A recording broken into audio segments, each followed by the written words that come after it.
Well, welcome everybody to the Clackamas Community College Board of Education work session, which I would like to call to order right now.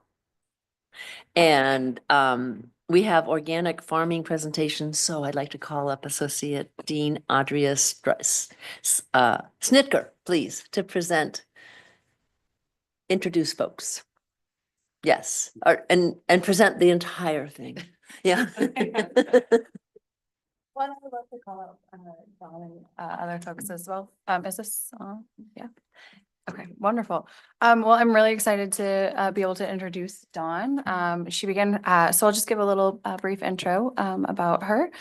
She began her journey here at CCC in the horticulture department as a part-time classified organic farming lab assistant. And in this role, she's assisted with planning, organization, and maintenance for the department's educational farm.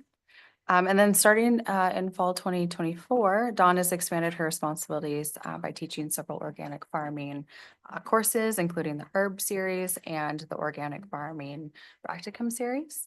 So she's currently also in process of developing a new course that is focused on organic cut flower farming. So we're really excited to have Dawn as part of the horticulture department and as part of the arts and sciences division. So I'm excited to see your presentation. Thank you.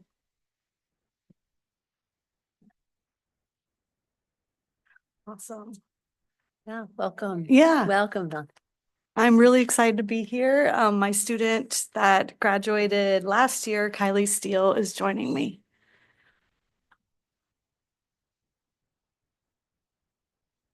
And I did send a presentation, right? With some pretty pictures. Right, they're everything. Thank you, Andrea, and thank you everybody for being here. It felt like horticulture's moment, so I decided that why not volunteer to give us a little bit of shout out to okay, cool. I teach all the time, but I've never had all this technology in front of me. So anyways, great. So I have been farming. I'm a graduate. I'm an Oregon native. I've been farming. I graduated from University of Oregon with an environmental studies degree and have been farming mostly in the Northwest. But I was a Peace Corps volunteer in Ghana, which I'd love to share with my students. A great way of giving service abroad and to your country. And a great way to farm internationally, right? So, but I came to CCC, like Andrea said, and was looking just to farm with our program, and then had the happy luck to be asked to teach a course, and then have slowly added. So I found that I really loved it, and I've slowly added more courses as our program lead needs. And so the average age of farmers in America is 60 years old, and we're seeing a huge flux of a huge loss of knowledge with all their retirements. So there is a huge need to educate future farmers, and CCC is really meeting that need within our program. So, oh, cool. So our program is designed for farmers they learn how to operate a farm or a community food system. After completing our program, students will be qualified to run a small scale farm or work with existing farmers as farm managers or farmers for hire, or in nonprofit organizations that support farmers and community food systems. We really strive to give the series really starts out with the basics, but all along the way, we're training farmers to be managers and to be able to have the skills to apply for higher wage jobs and being leaders in our field. And our practicum series is really a highlight. Right now we're in the winter and we focus on business skills, on how you would plan your future farm. And the highlight of the course for winter practicum is the students plan what they would want to envision as their future farm, from budgeting to business planning and then to crop planning. And we also focus this term on four-season growing. Next week, we will be visiting Full Cellar Farm, which is in Gresham. And so we also do the practicum series focuses heavily on hands-on learning. And so we were out learning about raspberries on Tuesday. And rain or shine, the students are out there. So it's a really beautiful opportunity. And then our fall practicum course focuses on soils and soil health and really delves deeply into those subjects. And also the practicum series aims to create stewards, land stewards, and conservationists, farmers that are focused on conserving our natural resources. And these pictures are from our food harvest class. And so students in the rain for most of October are harvesting food for our CSA, which is actually pretty fun and it seems like it would be pretty miserable, but they love it. So it's great. And then our spring series is my favorite. It's really full of a lot of energy around the beginning of farming, and students learn how to drive a tractor and operate our walk-behind rototiller. They also learn the basics of crop propagation and field work, and it's really the place to fall in love with farming, in my opinion. And then we roll into summer, and they just get to farm. There's no homework. Everybody loves that. And so and they just come and farm and fulfill our CSA. So there's a picture of Angela fulfilling our boxes, and then Gabby from last summer with our brand new flower program. And so it's people end up just loving it. It's great. And then some of the tenets that we really try to incorporate into our students' learning experience is adaptation and resiliency. Farming is really hard. The margins are really tight. And it's difficult to be successful. And so we really try to come at it from a whole bunch of different lenses so that students are prepared for those hardships, but also are ready for those challenges. And so this is a picture of our dry farming field. And with water rights as they are in Oregon, it's often difficult to buy land with the perfect water rights. And so we set up a demonstration garden or demonstration beds that focus on dry farming. As Oregon becomes drier with the changing climate, it's also important to be able to adapt to that as well. And so students usually find it to be pretty inspiring what you could do if you didn't have water, and it makes them more resilient farmers. And then innovation. This year, we installed a brand new high tunnel that has 2 layers of plastic that is filled with air called a double bubble, so for insulation, and then it has heat, so we're able to grow the hot season crops sooner. And one of the problems we found was that as soon as summer term is over, all the tomatoes and peppers are coming on. And so students really miss the chance to take that food home, and they really miss the chance to sell that food at our markets. And so last year it was pretty cool. We had tomatoes and cucumbers and peppers about a month and a half early, and which felt pretty inspiring. And just we're really trying to be cutting edge, right, and relevant in the industry. So not everybody can afford a beautiful high tunnel like this, but it can add value to their farm and is one of the innovations that are possible with grant funding and a really viable business. And then thinking outside the box. Most of my students have heard me complain about the rabbit population at CCC. I spend a lot of my time as a lab assistant dealing with rabbit issues the last 3 years. And I was at a dinner and someone said, "Oh, you should hire the Sky Guardians." And so I called them and asked them to come present at my high school summer camp, and have created a relationship with these falconers that use falcons as a method of organic pest abatement.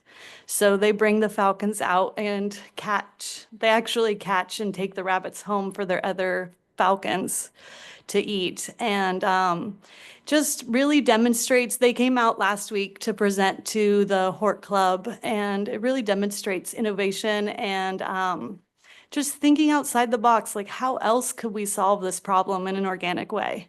And it's been pretty awesome for the students to interact with this woman and her birds. And then over the course of the last 3 years that I've taught winter practicum, students design their future farm. And after reading dozens of these farms, they're all so different, but something that I really came to understand is that students wanted to incorporate other crops than mixed vegetables. And so through that listening, I decided to take over the herb series and the flower series at the herb series that was taught by an herbalist within horticulture, and just spent time transferring it into to fit in to a larger agricultural focus, which it's a pretty new market that a lot of farmers are trying to participate in. And so, and then this year I am adding a flower class this spring, and then reviving an existing flower class that we used to have that was taught by a previous teacher. And so with that, students are getting exposed to more crops and making their learning experience more diverse, and also helping with that adaptability and resiliency. They have other options in a saturated market, and people seem to love it. And then we've also been selling the cut flowers and the different herbal products at our little market, which has been really fun. And then summer camp. I started teaching summer camp here at CCC 3 years ago, and I just thought it would be fun, and I really designed it for my high school self. And like, what would I have wanted when I was 15? And it is maybe the highlight of the year, working with those high school kids. And every year it's a little different based on, just what I want them to get into. And but it's been really cool to see that 10% of those students come back within horticulture and take classes, and they also just come back to visit. But they'll often be like, "Oh, I saw that you were teaching this class and I wanted to take it." And that's really like sending those seeds out and then bringing them back, so it's really inspiring. And I wouldn't be able to do any of this without having a fabulous team within the horticulture department. Chris Konetska, my supervisor and lead in the organic farming program, really allows my inspiration to take root there. And it's been really a joy to work there. And with that, I would like to introduce Kylie Steele. She graduated last year and has a really beautiful story about her success in farming. Yeah. Well, thank you everyone for having us here. It's kind of cool. I've been a part of the program, and a lot of the things actually that Dawn is talking about I think like began a little bit when I was there, and then have really taken roots. So the dry farming they had started, but I wasn't a part of, and the cut flowers you're starting now, and I've been a part of kind of the process as it's beginning. So it's really cool to see you taking those changes and making them into a beautiful experience for students. But yeah, I'm Kylie Steele. I co-founded Resilient Seed Healing Farm. Um, it's a mixed vegetable, organically grown farm in Milwaukee, Oregon, and we're a nonprofit farm that works with folks with brain injury to do accessible farming and cultivate resilience, community, and healing in folks living with brain injury. And it's kind of amazing to be a part of this program. Like when I first decided that I was going to try out this dream, I'm a brain injury survivor myself. And so I found a lot of healing in working with plants. And the dream was if I could just make a place for other folks, if I could meet other people that have a brain injury, because it's a really invisible injury and it's really isolating, meet other folks that have a brain injury, and then we could work the land together and create a community. Like that would be amazing. And so I thought, okay, well, if I actually was going to do that, what would I do? And I found this program at CCC, and it was in organic farming. And I thought, well, wow, I could actually learn practical skills to start my own farm. Like, let's just start there, see what happens. And then Dawn was my first teacher, and it's not common to have a female farmer. And so that was really exciting for me just to walk into the class and feel really seen and welcome. And then her teaching style, using story and using her experiences really helped me kind of get hooked right away. And then, so I learned a lot of all these practical skills. The farming program is really great in that they partner you with, you have to do an outside of a CCC farm experience, like an internship on another farm. So you get to see farming from multiple different angles. And that was a really invaluable experience just to partner all the things I was learning at the CCC farm and in the classroom with a real life farm experience. And so I felt really well equipped actually to start my farm last spring. Or even 2 springs ago, I guess, started with just a flower farm. And yeah, the resources, the experience, and all the practical knowledge that CCC gave me helped me feel ready. But then also having the network and the community support was something I didn't anticipate. I thought, oh, I go to school, learn these skills, and come away with knowledge. But I gained a farming family that I can always turn to for support. I had a planting party, and like it's an intergenerational group of folks from all different walks of life, from all different experiences, farming experiences, life experiences, and everyone is always there to lend a helping hand. Like we've shared tools, we've shared supplies, materials, ideas. They've come over and helped me prune and helped me plant. And it's that has been an invaluable aspect that I had no idea was available to me. And then not only was Dawn also willing to answer my millions of questions that still keep coming, and she still keeps answering, but also she's taken my experience as being a first-time farmer. And then I've heard from other students that are in her class of like, oh, she's adapted this aspect because of something you experienced in your farming as a beginner farmer. And I think that's really important for like the future of academics, that it is something that adapts and changes based on like real world experiences and what's happening on the ground and in the ground. So even like cut flowers are a really profitable business for farming. So I think that's huge that Dawn is taking that into a program and making it something that students can learn. So it makes me want to come back and learn things I didn't have when I was here. But I mean, yeah, so I talk about, it's amazing I grew up in Westland. My dad went to CCC, so I'm a long time, CCC fan. But it's amazing to me, the folks, like I have to say, Clackamas Community College, when I'm out in the world. It's amazing to me, folks that don't know about CCC, and then also that they don't know about the urban farming program. And they're like, people are like, wow, I didn't even know that existed. But because I'm able to say like, they're like, oh, well, how did you start a farm? It's like, well, I got an organic farming certificate at CCC. And they're like, oh, I didn't even know that happened. So I'm loving spreading the word to everyone. I think we should spread the word even more, especially with everything that Dawn has done, with everything Chris has done in the last 10 years. I mean, there's not a program like this in the Portland area and in Oregon. So I think, y'all should know about it and um, check out the veggies. They sell them for not very expensive at the summer market. So you should also know that. I did just have a student that started last term that said we're one of the only in-person horticulture programs she could find in the country.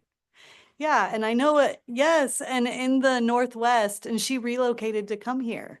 And in the Northwest, that definitely is true. More and more horticulture and organic farming online courses are moving online. And so I think it's really special that we have this in-person hands-on experience for students. And we do, it's really special how many connections people make. And we had a whole series of participants that were retired landholders.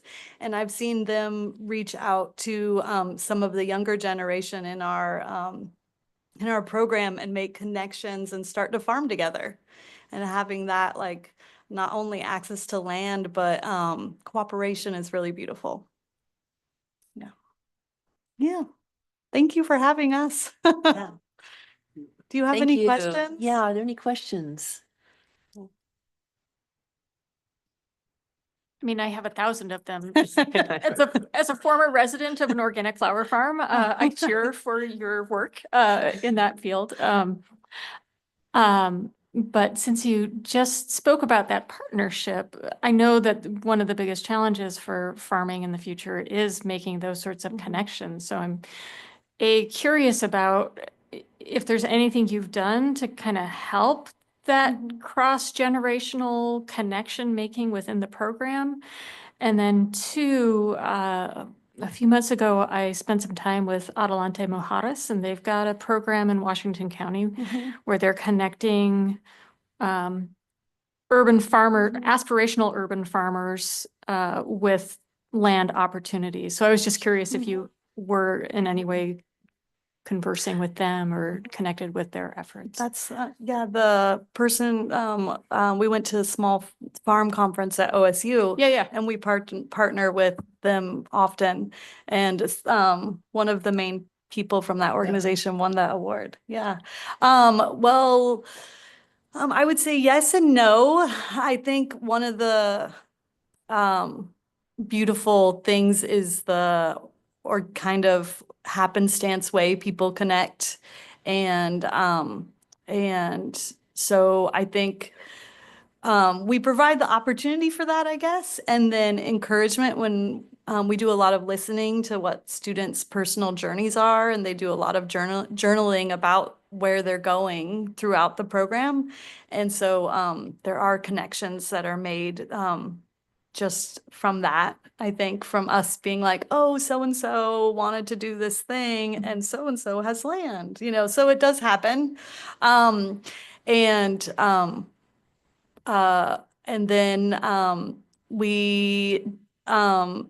and then there are certain people that come through the program that have been in the Oregon City, Clackamas area that seem to be naturally talented at connecting people with land. And then we work to collaborate with other organizations like OSU Extension and Friends of Family Farmers and Rogue Farm Corps, and then Headwaters Incubator Farm. And so we're always trying to get our students to apply to those programs or access those resources.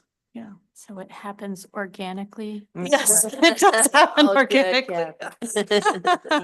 I'm gonna quiet my mic before someone takes it away from me now.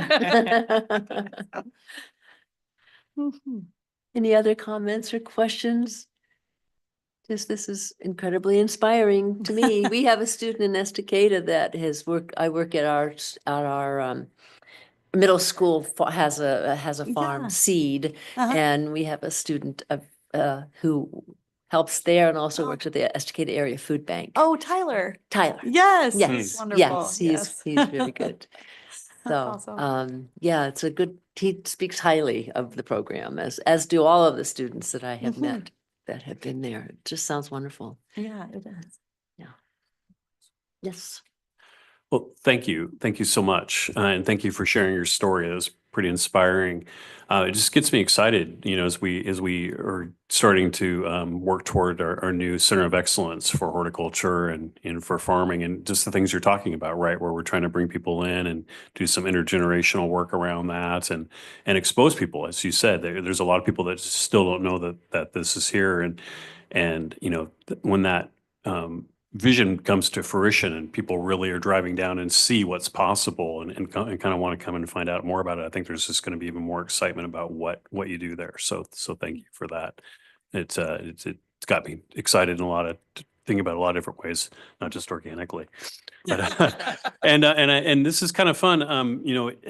During in December, we have what's called the Academy Awards, where we give out awards to faculty and staff that are nominated by their faculty and staff for excellence in their work. And Dawn actually won one of these, and I haven't had a chance to give it to you yet. So this is just an opportune time to present you with your outstanding excellence Awesome. award, Dawn. Yeah.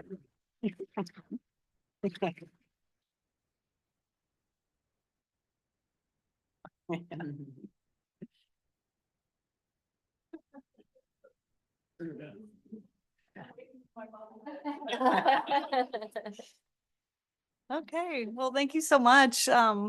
We will exit if nobody has any more questions. Okay, thank you. Yeah. Thank you.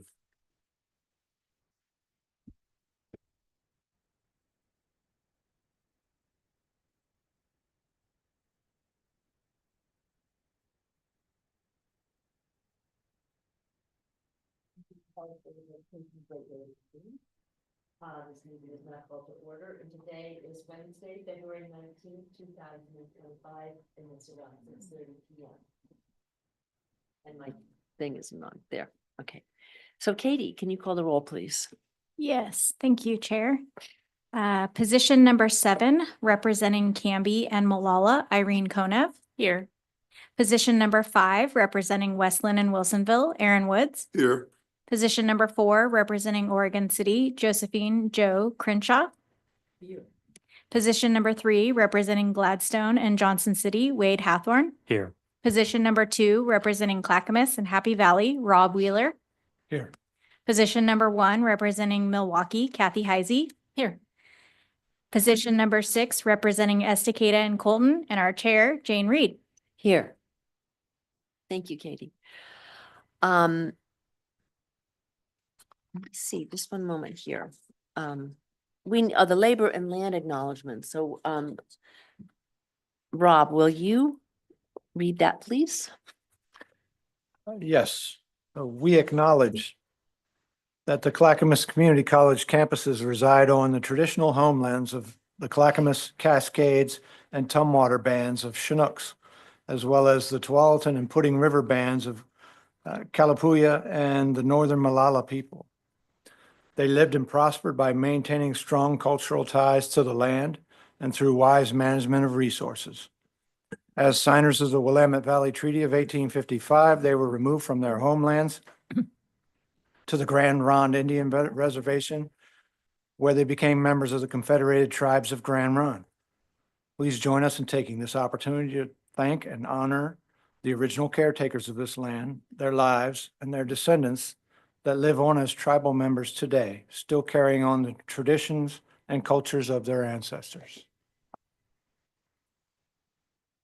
Labor acknowledgement. We also acknowledge that our nation has benefited and profited from the free and slave labor of Black people. We honor the legacy of the African diaspora and Black life and the knowledge, skills, and human spirit that persevere in spite of violence and white supremacy. Thank you, Rob. So we're in the public comments section, and the Clackamas Community College Board of Education welcomes community members to attend board meetings to become acquainted with the programs and operations of the college district. Members of the public are encouraged to share their comments with the board during the agenda item labeled public comments. Comments from the audience at any other time during the meeting, except for the agenda item public comments, will be declared out of order. So, do we have anyone signed up? We do, Chair. We have Rashida Quinn. Rashida Quinn, welcome.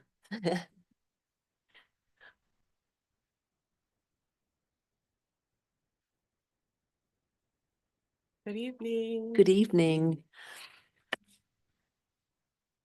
Today's my last board meeting, Oh. and it's been such a pleasure supporting you all, and thank you for allowing me this opportunity for a moment of advocacy.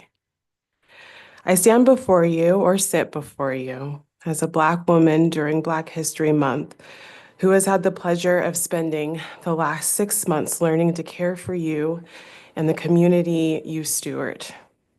I could stand here for hours and share all of the extraordinary expressions of true community I saw unfold in my short time here. Since I do not have that amount of time, I will just say I feel my heart and mind have grown inches. I am very impressed by the sense of belonging you are excellent gardeners of. I don't have to tell you, but I will.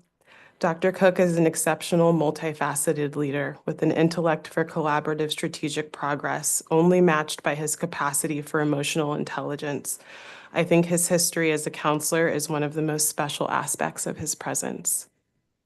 As the executive assistant to him and you for the past 6 months, I would be remiss not to also share with you what I believe is a crucial responsibility you have as an institution of higher education during an unprecedented time when access to accurate American history in all facets of education is under attack. My background includes 9 years of leadership as an anti-racist educator. Since I stepped foot on campus, I have advocated to executive leadership, which has been well received, for the importance of anti-racism education and anti-racism policy in higher education.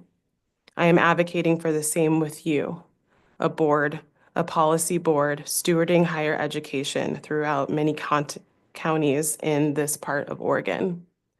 Whether it's DEI or LEAP, leadership, diversity, inclusion, advocacy for progress, I believe that in all solid equity work, the words we use are secondary to the actions we take and the effort we put forth daily. Right now, prioritizing anti-racism as the backbone of all equity initiatives is crucial. I believe it may become illegal to study the existence of racism. Dr. Martin Luther King's name is invoked often during this month, but his life and death are a testament to the truth that too many spaces of institutional knowledge are working to avoid. I do not believe it is socially responsible to be a higher education institution in America with no formal relationship to anti-racism. I believe it is impossible to not make the same mistakes of harm that are addressed in something like a land and labor acknowledgement without prioritizing an anti-racist framework. CCC's recent bond measure positions it with pockets full of land and labor, and I hope to stay in community with CCC. I hope my kids get to be educated one day in the Challenger Center. But as a community, we risk losing actual human lives when we do not center the same nonviolent anti-racist principles that our great American Black leaders gave their lives to protect. And this is not hyperbole. We know that this school's parking lot was occupied by hundreds of Proud Boys not too long ago. So I implore you, board, to prioritize anti-racism education and leadership and in actual policy. Every time I hear the land and labor acknowledgement, I feel you are speaking directly to me. We honor the legacy of African diaspora and Black life and the knowledge, skills, and human spirit that persevere in spite of violence and white supremacy. I would love to experience that honor as a Black human spirit, able to thrive without violence and white supremacy instead of despite it, because the institutions I am a part of seek to dismantle it.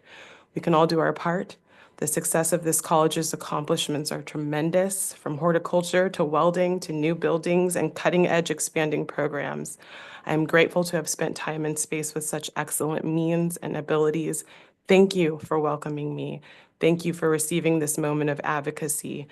Thank you for allowing me to be a part of your community. I share it out of true compassion for us all. It has been a pleasure to support you. Please do not hesitate to reach out in the future. Thank you. Sheeta, thank you. That was amazing. And you will be missed. You will be missed. You've been jumped in and done wonderful things. So.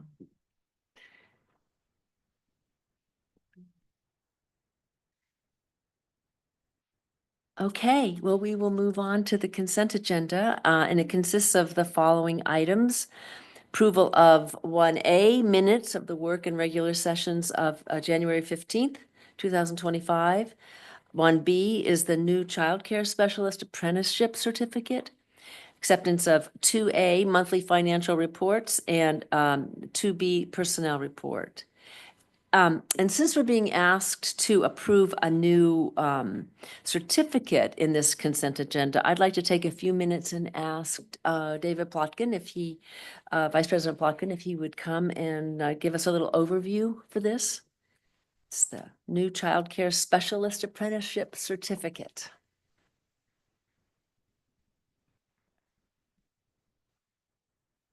Thank you, Chair Reed. I'm happy to. This has been something that has been worked on since the fall through our early childhood education program. Don Hendricks has been working with the Mid-Valley Community Action Group. First in the fall, it was a pre-apprenticeship, and then it was approved to be a formal registered apprenticeship through BOLI. And so we are now the training arm of that apprenticeship and offer, as you've seen in the packet, 4 courses adding up to about 15 credits. And then Mid-Willamette Community Action works to provide the apprenticeship part of the program. And this is one of a number of apprenticeships that we're thinking about in the future that are, not maybe what we've always thought of as apprenticeships, more non-traditional apprenticeships. I think we're looking at with the same department, with the education department, apprenticeships in education and talking to school districts about that. And there are a number of other kind of non-traditional apprenticeships in other sorts of industries that we'll be exploring in the future. So. Okay, thank you. Yeah. Any questions? Thanks a lot. That's good to hear. So does anyone wish to pull anything from the consent agenda for discussion? All I'd like right, to make a motion to approve the consent agenda. wonderful. We have a motion to approve and say it is seconded. All those in favor, please say aye. Aye. Aye. Opposed, say no. Are there any abstentions? No. So the motion passes. Great. We will move on now to new business. We have a first read of the 2025-2026 tuition and fees. We'd like to, Dean Christie Owen has come up here, please, to present this item. Good evening. Hello. Yep, so Christy Owen here for the tuition and fees for FY 25-26. This is our first reading. There we go.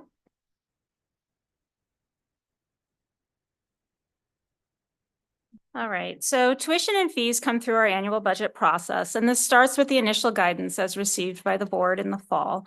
In an assessment meeting, we conduct additional analysis, look at comparable data. We reach out to our partners with the Associated Student Government and solicit questions and feedback from them on any proposed tuition or fee changes. We then bring this information back to the board for any additional conversation and ultimately for adoption. Tuition and fees for fiscal year 25-26 do need to be ready by the later spring, the April timeline. So our students have the cost and the information for registration for summer and fall term. So that's why this action comes a little bit before the rest of the board policies or actions that happen in the budget. So just as a quick overview, for our at-home televised audience, the policies for use of tuition and fees, they're grounded in a couple big buckets. We have our Oregon local budget law, where you have the transparency and approval of fees and charges for services that come through a budget process. We also know that there is a desire to balance affordability with tuition and cost comparisons, as there is choice in the market for where students choose to enroll for community college education. This must be balanced with those incremental adjustments. Periods of 0% growth may result in a spike or a significant increase that may be cost prohibitive to students as they are going through the process of planning for their education over the term of their enrollment with CCC. And then as a reminder, just for this topic right now for tonight, is that the fall forecast presentation assumed a percentage increase of about 3% for in-state and out-of-state tuition as that incremental growth rate. So this slide is a summary slide of some of the comparison for fiscal year 24-25 data as reported through the Higher Education Coordination Commission. Sorry, I just saw someone waving. As reported for fiscal year 24-25. So the reason we are looking at 24-25 data is because all of the other institutions are going through their analysis and their rate setting right now, so we are unable to compare to a future rate. We can say that when we look at the 24-25 data as compared to 23-24 and before that, there's a similar pattern where Clackamas Community College is one of the lower cost institutions in the whole system, in addition to the metropolitan or the Portland metro area schools as highlighted on this chart. The board materials had the full breakout and detail of how the other institutions are reported in fiscal year 24-25. So what's changing? When we're looking at that 3% change in the in-state tuition, it's approximately a $4 per credit hour change. This would take the cost per credit hour to $130 for in-state tuition. For out-of-state tuition, which is less than 3% of all tuition brought into the college, or about $500,000 in the forecast year for fiscal year 25-26, it's a $9 per credit hour increase for out of state, which is, again, comparable in that 3 to 3.3% range.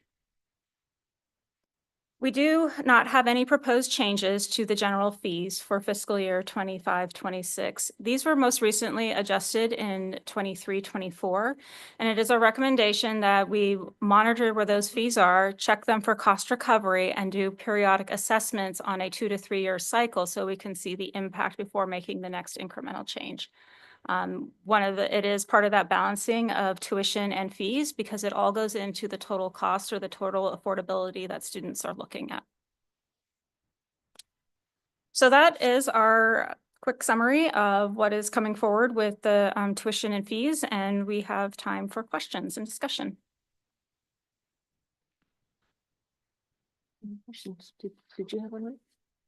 No, I have probably more of a comment than a question, but there may be some feedback with this, right? First, I want to commend your group for bringing forward an affordable forecast for a tuition increase, right? Given the challenges that we face in the future, and they're not simple, not only on paper, but reality of depleting funds and resources available to us, and to also put this on the table before we really know what the state is going to do and how important that is to us, right? I just want to commend you for bringing forward what I think is probably the most modest version of that you could likely do in the scenario that we're in, right? So you probably have a lot of work ahead of you at the other end because of the decision that's made here tonight, but because of who we represent being those students, I think we're doing the right thing. And we will have to make that up if we have to, right? And other means that have to happen as part of that process. So I commend you for doing that at this point. Okay. Thank you.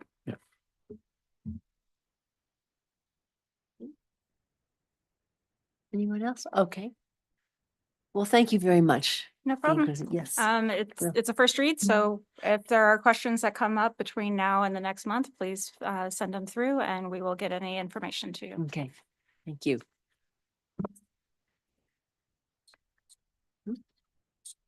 Very good. Yes. Okay, so there are no new business action items for tonight's meeting, and the board will see a revised memo of understanding with the the CCC Foundation at a future meeting. So next is a student faculty presentation on the CCC student legislative visit to Washington, D.C. And we have ASG student Hannah Lagasse here to I don't know if I said it right. Is it?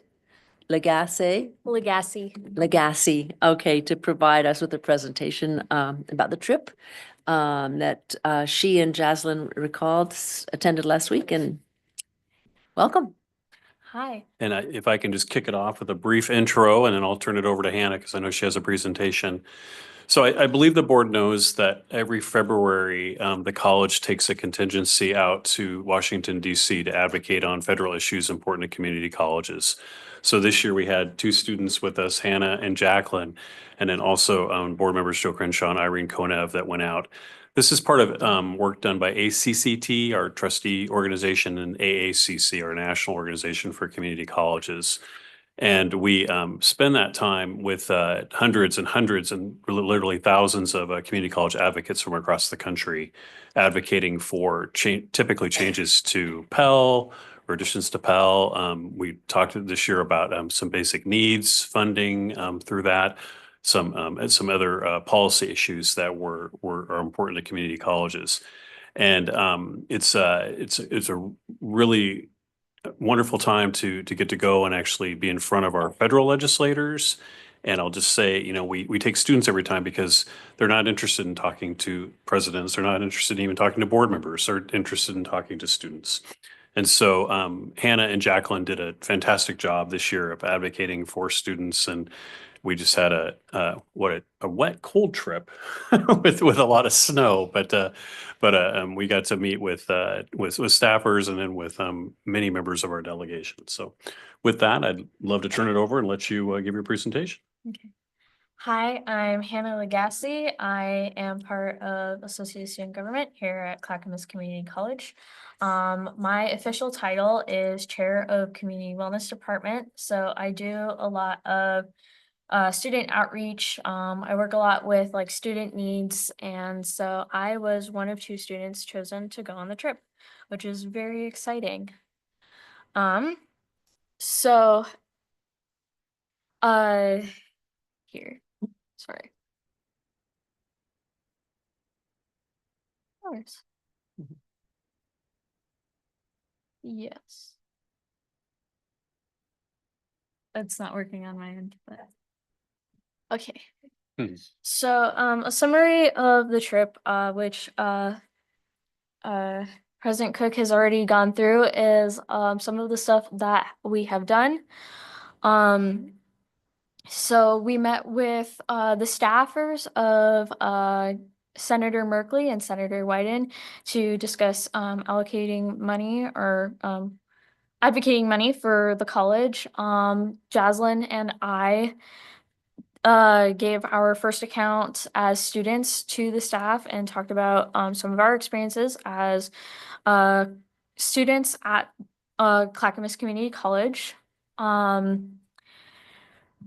We also met some other student leaders at different community colleges and discussed like our experiences at the different community colleges and got to talk about our some of like the leadership stuff that they've done, some of the systems that they've been running, and we kind of compared some of our systems done as associated student government leaders. We also discussed a lot of student basic needs to different congresswomen and the different senators, which was super great. And we're going to move on to the next slide. So one of the first people that we met with was Senator Merkley. So some of the main talking points that we had with Senator Merkley, not just us as CCC, but as some of the other colleges that were part of this as well, was the federal Pell Grants. We discussed increasing short-term Pell, as well as increasing the eligibility for the Pell Grants.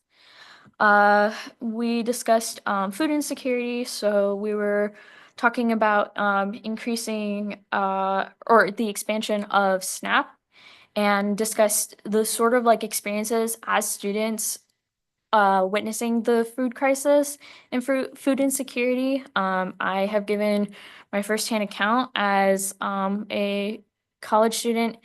I'm 17. I have been coming here for almost a year now. And recently am going to have to pick up a part-time job to help afford food for my family. This is going to be put in the way of my education as a student. I will have to cut back and I won't be a full-time student anymore. So the increase of SNAP was something that was very personal to me, and the food insecurity is something that I personally have witnessed. The other thing is, like I mentioned, we advocated of money for Clackamas Community College to the staff of Senator Merkley. We also met with Senator Wyden, and we had some similar talking points with Senator Wyden. The Pell Grant, increasing short-term Pell, and as well as increasing the eligibility for the eligibility for the Pell Grants. Again, we also advocated for money for Clackamas Community College, to help support the different buildings being put on campus. And finally, one of the other talking points that was important was discussion of the DREAM Act, which Jaslyn, who unfortunately couldn't come, took more of a leadership approach discussing that part of everything. Congresswoman Salinas was actually one of my favorite people to have come in contact with on that trip. I felt like we had a very productive conversation with Congresswoman Salinas. So some of the talking points for us is undocumented student support. So discussing what the executive orders have been doing and affecting the students that are undocumented, and even our firsthand accounts with that as well. I have met some students that have expressed concern and fear, as well as Jaslyn has met students that expressed concern and fear. So we have talked about the support towards undocumented students. We also discussed the food insecurity. So the firsthand account, I think that's the first time I had shared that, if I remember correctly, was the fact that I had to pick up a part-time job, which actually was a story that I wasn't willing to share for a while now, because that was a decision I had made last month. So she did express that she has a lot of favoritism towards supporting the undocumented students and the food insecurity. And the professional development initiatives is something that Jaslyn had taken more of approach towards, which is something that I personally can't discuss, unfortunately. Congresswoman Bynum was also my second favorite person to meet on this trip. She is such a friendly woman, and very confident, and made me feel confident in the conversation that we were having. So we talked about the student grant process. During the discussion with Congresswoman Bynum, we talked about I wish I had a paper in front of me so that I could remember what I was talking about. Childcare. The childcare? The childcare, yeah. Yes, you're right. The childcare. We were talking about childcare campus services. Jaslyn talked a lot about that and the importance of having that and support towards the childcare services that we have on campuses. We have some associate student government members that are parents and do utilize the campus childcare services. So we mentioned requesting more support towards that and sort of like just offering more grant support towards childcare. And again, discuss the food crisis as well, which Bynum or Congresswoman Bynum did say that she has a lot of support towards. And then finally, we talked to Congresswoman Dexter. So Congresswoman Dexter, we talked a lot about campus safety and accessibility towards undocumented students. We brought up the discussion that we had about having firsthand accounts with students discussing their insecurity and anxieties of coming onto campus, talking about the students that are taking more online classes and not showing their faces or dropping out of classes entirely because of the anxieties of coming onto campus and not feeling safe, or they're taking night classes now. No worries. We did again talk about more of the economic challenges. We brought up housing in this conversation, how there's issues with students with housing, having to choose between rent and paying for college classes and things like that. So just requesting more support towards grant money and the safety initiatives again. So, thank you so much for listening. Thank you so much for giving me the opportunity to go. And I have had so many great experiences and I've learned so much about myself in this trip. I learned that I have more of appreciation towards education and law and what law does for our education. As a student, I have learned so much about other students also, and just kind of the process in which everybody works hard and everybody provides a part of the piece to get me my education. So. Thank you, Hannah. That is inspiring, and you were the perfect person to go. I mean, it sounds like it was a wonderful fit and you learned a lot, and I think they learned a lot too. I mean, I think the people you spoke with, thank you for representing us so well. Thank you. That was great. Anybody have any questions? I just wanted to share that it was interesting when you and Jazz spoke up, the way the legislators were paying attention to you was much more robust than when we were speaking. So, and I just wanted to say that it was an honor to go with you and to hear you make the presentations. You really spoke up for the college and made us proud. So great job. Thank you. Thank you for giving me the opportunity to go with you. It was such a great experience, and I learned a lot from both you and Joe, as well as Lori and Tim, and it was just such an amazing experience. Thank you so much. Thank you. Great. All right. Any other comments? Oh, Joe. Yeah, I just wanted to say one thing, Hannah. I appreciate the trip. I appreciate the learning and the growth that you guys experienced.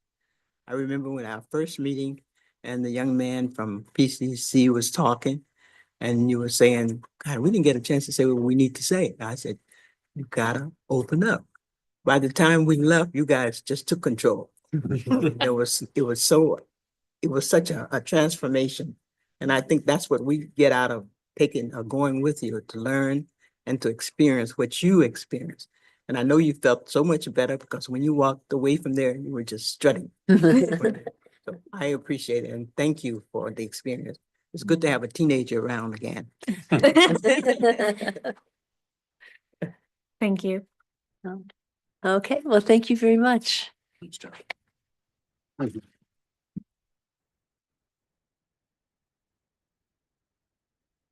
All right, we are moving on to association representative reports and comments. And Associated Student Government, Bethany Day, President. Glad to see you. Nice to see you all too. Okay, I don't have too much to say since the last time I was reporting, but our next grants deadline is February 28th, and we've been doing a lot of info sessions lately to try to get our numbers up for applicants since we've been having a hard time getting people to actually respond to the grants. And so we want a higher number of people applications so that we're able to actually get that funding to them. And then 5 of our ASG/Student Life and Leadership members attended the PSU Leadership Conference a few weeks ago and brought back a lot of new leadership skills and are excited to start working on some new projects.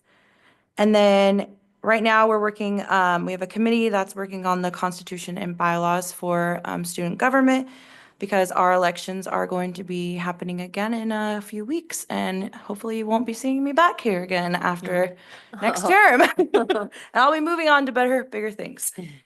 And then we got our social media back up and running, so our promotions team has been getting a lot of new likes and comments on our Facebook and on our Instagram. So we're getting a lot of engagement there, and our promotions team is very excited. And then the last thing is that we had a blood drive last week, and we had to turn people away because so many people wanted to donate blood. So that's the last thing. Wonderful. Well, thank you. Of course. You're busy. Yes. All right, thanks a lot. Okay, associate faculty, Christopher Zimmerly Beck, are you here?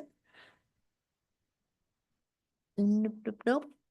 Okay, no report then from associate faculty, but classified, Jennifer Pope? No, okay. Full-time faculty, Lars was not able to attend and asked, There's Laura, so Laura Hi. is here, great, so go for it. So, Ahead, Nora. Yeah, I don't have much to report. I will call out for, as an, art person that we have a student exhibition, well, a past student exhibition that is up. Holly Osborne was a student in the art department, 10 years ago. And we are having an exhibition of her work. It is presently up, and she's giving a presentation, talk about her work on February 25th.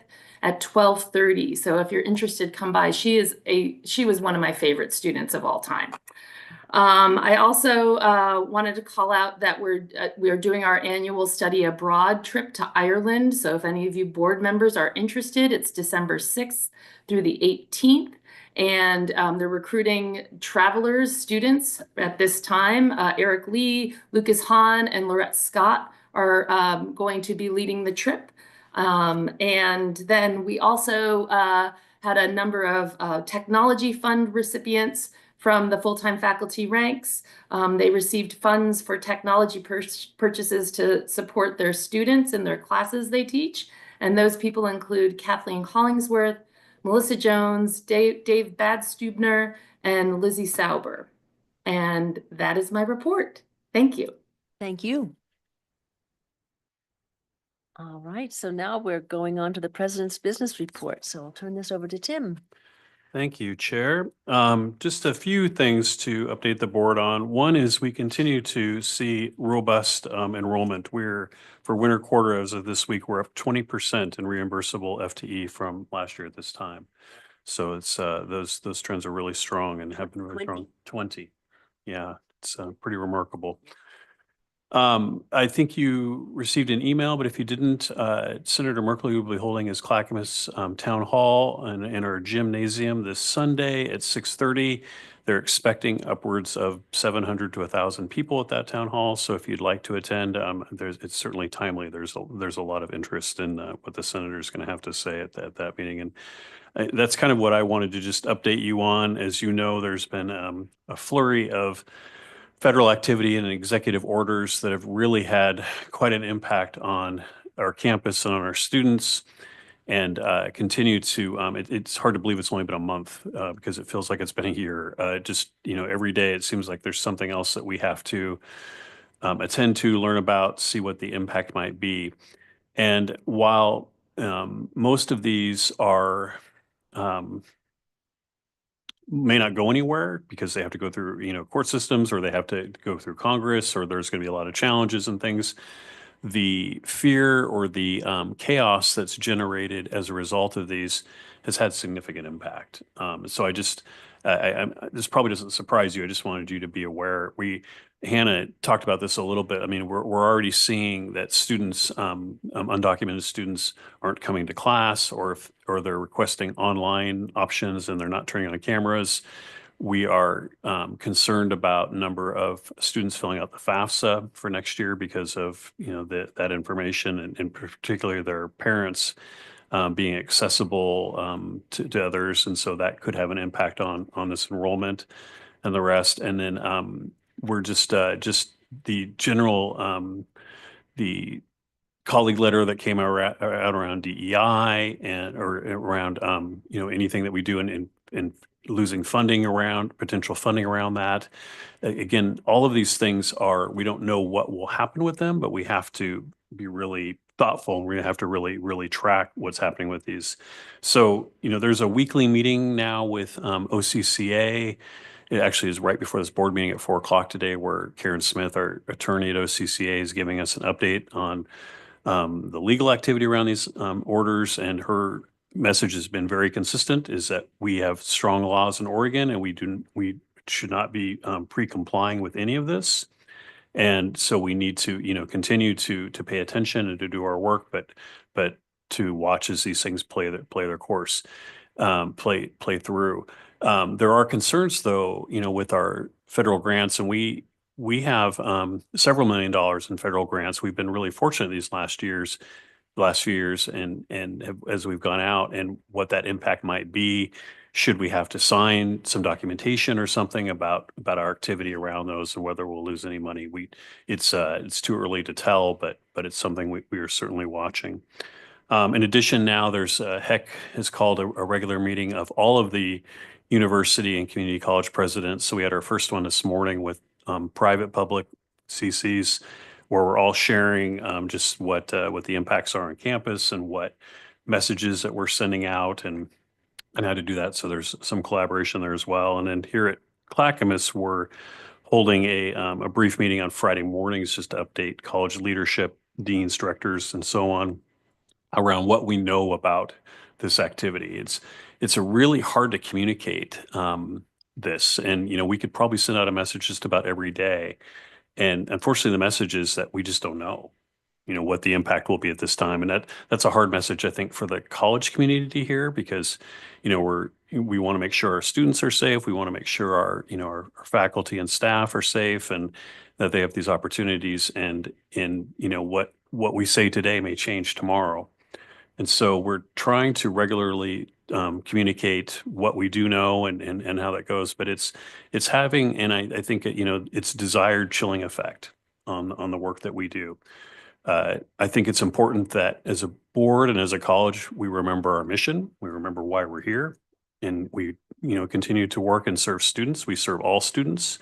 The work that we do has not changed. It will not change. But it's going to be a long 4 years if it continues at this rate. So that's, I was looking at, like, what have I done this last month? Well, I've really done a lot of federal stuff. And I hope it doesn't always continue that way, but it certainly has started out that way there. The last thing I want to mention is our newly renamed LEAP office. It stands for Learning, Education, Advocacy for Progress. I brought that out during the State of the College address. Is presenting its Black Excellence panel on February 27th at 11 o'clock to 12:30. This year's panel is a virtual Zoom webinar facilitated by our own Rashida Quinn. And so I would hope that and it's entitled Black Wellness, Amplifying Multitudes and Flourishing in Community. And so if you have a chance to pop on, it's a Zoom one, so you can see that from anywhere. And I will just take this time. I appreciated Rashida's comments in the public forum at the very beginning, we had a chance to thank Rashida for her work yesterday. And I said, and so if you don't know, not everyone may know this, Katie was helping out in HR because they were short-staffed, and so we needed some more help in the executive office. And so, based on Casey Layton's recommendation, I was looking for someone that could come in. She goes, why don't you call Rashida Quinn? And so I did. I made this cold call and said, what do you think about coming and, and doing some work in the executive office, and seeing how that was? And, I got kind of a bit of a silence, and I was like, can we talk some more? What would that look like? And we had, I think, a couple conversations, and ended up coming in. And I tell you, literally from day one, Rashida's impact on the executive team, on her work around the college here has been, I mean, you saw an example of it tonight, but it's just been amazing, exemplary. So I want to formally thank you for the work that you've done here at the college over the last 6 months. And, we already know this. I'm a big supporter and big fan. So however we can help, we want to know. So that's my report. Unless there's any questions for me. Mhm. Of what information? About what advice we're giving. I'd plan to send you out my regular monthly email to you about what we're hearing. But because of the rate of this, I might need to do it every week because there's just so much change and so much things we're going. So at your discretion, or what you would like, I'm happy to send you updates about what we're experiencing and what we know. I think with the way information is coming down, I think a weekly update would be appropriate. Okay, I'm happy to do that. Yeah. Unfortunately, some of it we're still chaos, Yeah. but Yeah. I'll tell you what we know. Mhm. Believe me, I understand. Yeah, I bet you do. I bet you do. Thank you. Okay, thank you, Dr. Cook. So we're now on to board operations, the board chair business report. I'm going to just combine that with the Oregon Community College Association report, because I think or maybe I'm just going to be skipping to the OCCA report. Just a few things to report from there, just that, undocumented and DACA student resources. OCCA has recently created a web page as a resource to students and college employees who are navigating the challenges of federal immigration policy that may affect their access and workforce training. And so the page includes links to college websites and other state and federal resources. And they're actively monitoring developments at the federal level related to students and immigration. So that resource page can be found on their OCCA's website. The legislative session is in full swing, isn't it, Aaron? Or Senator Woods? It is fully swinging. So there are a few things that OCCA has singled out as bills and things that they're keeping their eye on. One of them is House Bill 5525, which is the budget bill. And at this point, it is identifying a need of 858.9 million of the Community College Support Fund. However, the OCCA is advocating for a true current service level of 920 million. So there's a gap there of about $70 million or $60 million that supports the true needs of the colleges that are not reflected in the CCSF. So it also, let me see, so that's kind of that's the big one. That is coming up. We haven't had any hearings on that or anything yet, but that's the stance of OCCA and how they're doing. House Bill 5505, which is a capital construction funding for community college projects. We're really advocating for that and matching funds, moving it from $8 million to $14 million because it doesn't have it just will reflect the increases in costs of construction that have been going on. Another one that has come up recently and that we had testimony on February 12th was Senate Bill 478.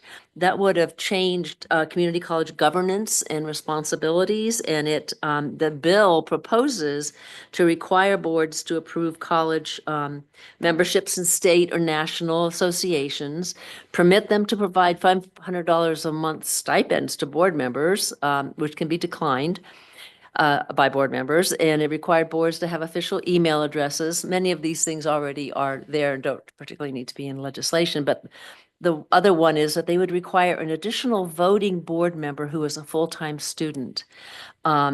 These mandates are not required by any other locally elected board in the state. So because of that reason, and not because boards do not, really need and follow and listen to student voices, but the fact that they are not, it would just change a lot of things about locally elected boards for regular school boards, the implications are very, very broad. So OCCA board was asked to take a position on that, and they chose to oppose it unless it was favorably amended. So there was testimony, like I said, there was testimony on that last week. Another one is, let's see, House Bill 2669, which would require colleges to pay part-time and full-time faculty at the same per hour rate. OCCA has opposed this bill when it's come up in the past because it is not equitable, since part-time faculty do not have the same roles and responsibilities as full-time faculty. So OCCA testified, I believe it was this last week, and it will be, they are opposing it unless it is amended. So those are some of the things bills that are coming up. They're coming up all the time, it seems. It's a busy time, isn't it? Senator, you must be hearing a lot of these. Seems it's a lot. The OCCA also has an advocacy toolkit. It includes one-pagers on various funding and policy bills, legislative priorities, talking points, templates for testifying, both oral and written testimonies. That's also on their website. It's a very great resource if we're doing that. Legislative Summit is coming up, and we need to register for is registration closed on that? Okay, still can register for the OCCA Summit at the Salem Convention Center. And that will be our opportunity to learn advocacy strategies and messaging and ways that we can support community colleges during the session. And that will be on March 5th, and it will conclude with a legislative reception that also will have legislators will be there and their staff, and we can all talk and eat wonderful food and provided by community colleges and drink wine made by community colleges. So that's a good, so I'm hoping as many of us who can be there will be there. It's a really good session. So, and then following that is Community College Lobby Day at the Capitol on March 6th. And we'll be visiting legislators and talking about what we're talking about, what we talk about how important what we do is, and also hopefully having students come with us who would tell their stories, just like you did, Hannah. And I think we know that that's a powerful thing too. So Lunch and Learn webinars, there's one coming up February 27th at noon. It's Workforce and Economic Development. I talked about the lobby days, the Legislative Summit and Lobby Day, March 5th and 6th. And April 18th is the All Oregon Academic Team Luncheon. And I think that's about it for OCCA, and that's my report. And so we can now go to. I got a question for you. Yes. On the OCCA, on the request for, from 8 million to 14 million, could that impact us? Having our bond measure just passed. I think you could do it from there. It's projects moving forward, right? Because ours is already in the queue. Proposed budget, the Natural Resources Center, so it could impact a future project for next biennium if we have another project in the next iteration. 25. But the Wilsonville project potentially when we do that one. Mhm. Okay, thank you. Thank you, Rob. Okay, the Clackamas Community College Education Foundation. Joe, do you have a foundation report? Surely do. Oh, good. First of all, I want to say thank you to our foundation. They are just kicking, really kicking now. I don't want to say the word because this is. Good for you.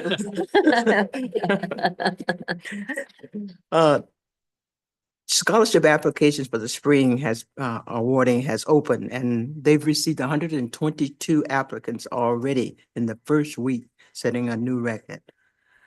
They have scheduled scholarship workshops for the end of March and throughout the month of April. We're grateful for the support of the board and their promotion of our scholarship program. Everyone is invited to the appreciation party. Everyone at your desk, you probably have one of these cards. The date is March 4th. It's just a time for you to hang out and with the donors and the student scholarship recipients and to give your support and enjoy some good snacks.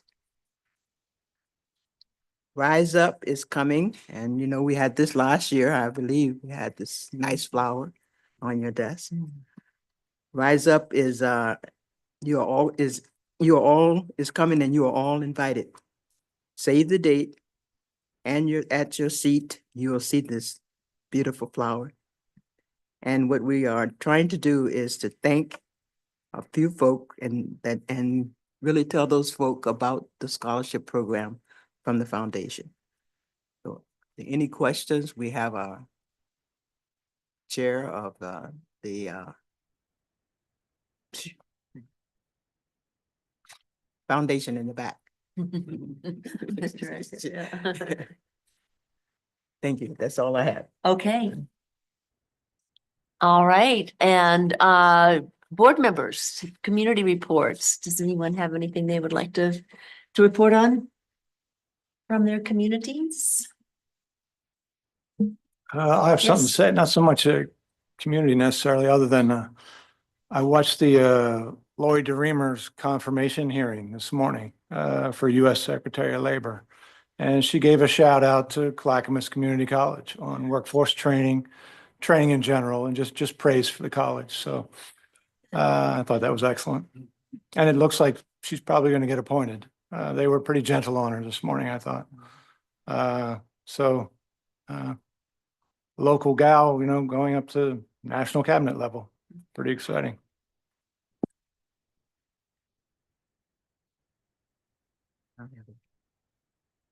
Yes. I have a comment, not really about my zone or anything going on in the community, but I just want to comment on Ms. Quinn's presentation earlier, right, in the public comment period. First of all, thank you, by the way.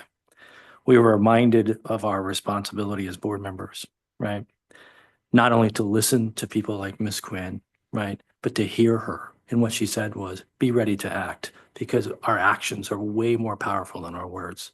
So be ready to act.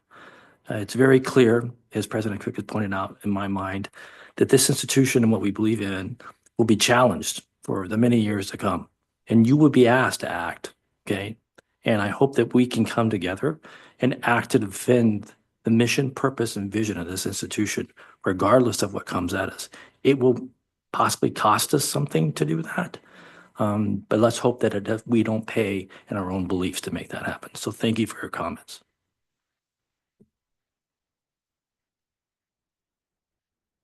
I just wanted to once again thank our students for making such a positive impression of our college at the national level and doing an amazing job. And also wanted to thank Ms. Rashida Quinn for always being such a joy to work with. I'm going to miss you. I love the way you wrote your emails. They were so gentle and encouraging and supportive. And also like, hey, I need this from you. Just beautiful work. I also wanted to comment on the anti-racist policy. I think it's really important to talk about that and to ask for that. And I also wanted to say that your words really resonated when you said it's how we act and what we do with every moment and every policy that we work with. And I think it's going to be rough for a while. And the most important thing is to remember that we need to create a space of belonging for all our students here at Clackamas. Thank you. Thank you, Irene. Yes. Yeah, I'll just say a few words here. First off, I think we all know from a budgetary standpoint and what the governor has put forth, it's going to be real tight. It's going to be one of the tightest bienniums that we've ever had for a number of reasons. And one of the big ones, of course, is we don't know what's coming from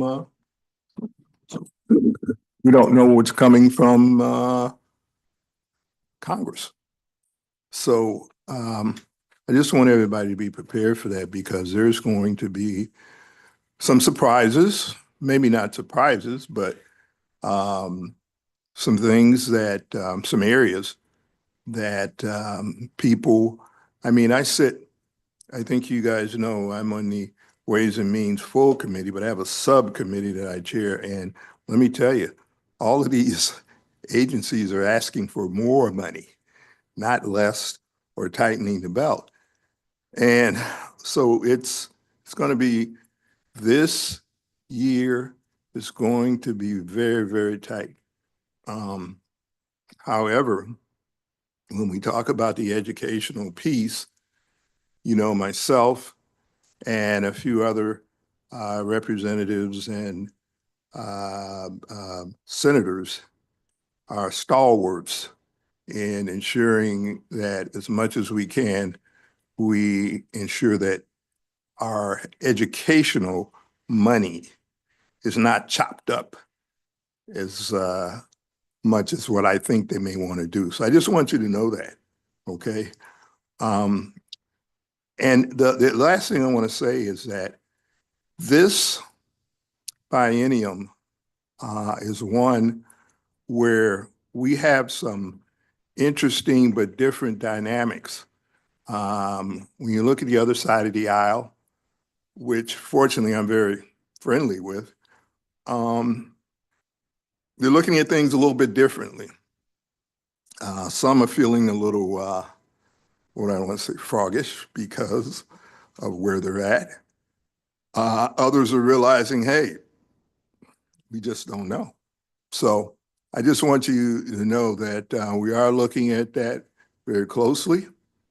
And don't be surprised at what you may see or hear. But if you have any questions, don't hesitate to pick up the phone or text me. And I think you know I'm a straight shooter, and I'll give you a straight answer.